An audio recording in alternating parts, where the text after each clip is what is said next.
በሰሞነ ሕማማት ወቅት ማድረግ የሌለብን 7 ነገሮች። ይህ ቪዲዮ ለዚህ ሳምንት ብቻ ስለሚያገለግል ሼር በማድረግ ለሚቻላችሁ ሰው በሙሉ አድርሱልኝ።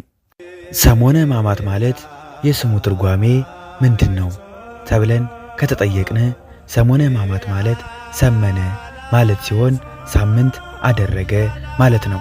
ይህም ከዕለተ ሆሳዕና ሰርክ እስከ ትንሣኤ ሌሊት ያለው ጊዜና ቀናት የሚያመለክት ነው።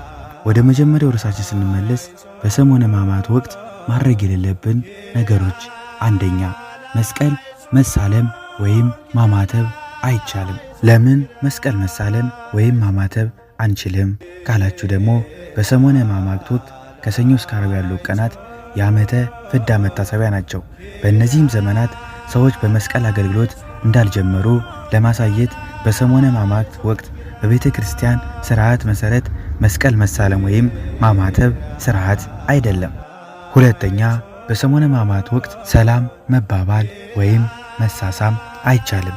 ለምን ከተባለ ደግሞ ይሁዳ ጌታችን መድኃኒታችን ኢየሱስ ክርስቶስ በመሳም አሳልፎ ሰጥቶታልና፣ እኛ ግን እንደ ይሁዳ ክፋት ካለው መሳሳም መለየታችን ለማስረዳት ነው። ሶስተኛ ታቦት ከመንበሩ አይነሳም፣ ምንም የንግስ በዓላትም አይከበሩም።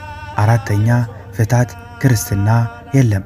አምስተኛ የቅዱሳን ገድላት አይነበቡም ወይም ሰላምታ ያለባቸው ጸሎቶች አይደረጉም። ለምሳሌ መልአከ ቅዱሳን አይጸልዩም። ከነሱ ይልቅ መዝሙረ ዳዊት፣ ውዳሴ ማርያም፣ ግብረ ሕማማትና መጻሕፍት ማያዊ የተባሉ ብዙ ቃል ኪዳን ያለው የጌታችን መከራ የሚያወሱ መጻሕፍት ይነበባሉ። ስድስተኛ ሥርዓተ ቅዳሴ ከጸሎተ ሐሙስ በቀር አይካሄድም። ሰባተኛ ጥምቀት አይኖርም። ስለ ክርስቶስ ሕማማትና መከራ እያሰብን እንጸልይ፣ እንስገድ።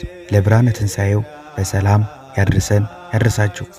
ወስብሐት ለእግዚአብሔር ወለወላዲቱ ድንግል ወለመስቀሉ ክቡር። ይቆየን። አሜን።